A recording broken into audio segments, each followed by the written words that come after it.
আজকে আমার বেস্ট ফ্রেন্ডের বিয়ে। আসসালামু আলাইকুম everyone, welcome to my page just tolling. আজকের ব্লগটা খুবই স্পেশাল কারণ আজকে আমার বেস্ট ফ্রেন্ড সাইমার বিয়ে। বান্ধবী সবাই মিলে একসাথে রেডি হয়ে চলে যাচ্ছি সাইমার বিয়েতে। অনেকে আছে বান্ধবীর বিয়েতে অনেক বেশি কানাকাটি করে, তো আমরা মোটেও সেরকম না। আমরা এত বেশি খুশি ছিলাম। যাওয়ার সাথে সাথে সাইমাকে জড়াই ধরছি কারণ ওকে দেখতে এত বেশি সুন্দর লাগতেছে। মাশাল্লাহ মাশাল্লাহ। সাইমার সাথে আমার বন্ধুত্ব প্রায় 10 বছরের। আমার স্কুল কলেজের সাথী, আমার সুখ দুঃখের সাথী। আমরা স্কুল ফ্রেন্ডরা সবাই আসছি ওর বিয়েতে, আর সবাই আমরা এত বেশি খুশি ছিলাম। এখানে সবাই স্ট্রাগল করতেছি সুন্দর সুন্দর পিক উঠানোর জন্য। সুন্দর করে ছবি টবি তুলে এখন চলে যাচ্ছি ডিনার করতে। আর ওর বিয়েতে এত বেশি মানুষ হয়েছে। হাবিবা এখানে আমাকে বলতেছে 2টা সিট রাখার জন্য, কারণ আমরা লিটারেলি ম্যাচ বানের মতো সিট ধরে ধরে খাইছি। অনেকক্ষণ পর ঢেকাঢেকি করে সিট ধরে বসছি। এরপরে চলে আসছে জামাই। আরামসে খেতে বসছি। এখানে একজন আসে বলতেছে জামাই চলে আসছে, আরেকজন বলতেছে সাইমা নিচে ফেলতেছে।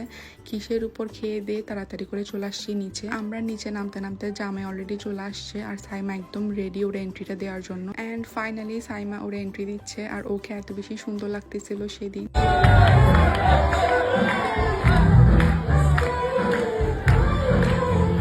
সবাই প্লিজ বেশি বেশি করে মাশাল্লাহ বলবেন।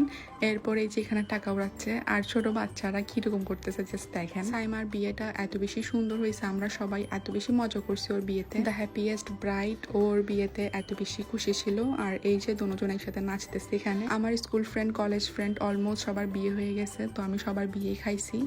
আর বান্ধবীর বিয়েতে এত বেশি মজা হয়। আপনাদের কাদের কাদের এই সৌভাগ্যটা হয়েছে বান্ধবীর বিয়ে খাওয়ার, অবশ্যই কমেন্টে জানান। আমি ভিডিও করতেছি আর আমার পিছন দিয়ে আমার স্কুল ফ্রেন্ডরা উড়াই ফেলতেছে ওরা যে নাচ। এরপরে চলে আসছে ওদের নিখা নামা, আর দুজন এখানে সাইন করতেছে, আর আমি পিছন দিক থেকে একটু করে ক্লিপ নিচ্ছিলাম। আমরা স্টেজে অনেকক্ষণ ছিলাম, জামাই বউয়ের সাথে অনেকক্ষণ দুষ্টামি করছি।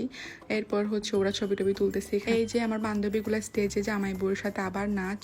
এরপর সামাকে বলছে একটু করে হাই দাও। ও আমার স্কুল ফ্রেন্ড হাবিবা, আর ওকে কোনোভাবেই ক্লাব থেকে বের করতে পারতেছি না। ওকে বলতেছি বাই চল আর নন আসিস করত ব্যাক কোনোরা গাল দিব। এরপরে সবাই মিলে ওকে ধরে বাইরে বের করে ফেলছি, কারণ ও কোনোভাবে আসবে না, ও আরেকটা গানে নাচবে। এন্ড ফাইনালি সাইমার বিয়ে শেষ। সবাই সাইমার জন্য অনেক বেশি দোয়া করবেন। সো আজকের ব্লগটা এই পর্যন্ত। দেখা হবে আমার অন্য আরেকটি ভ্লগে। আল্লাহ হাফেজ।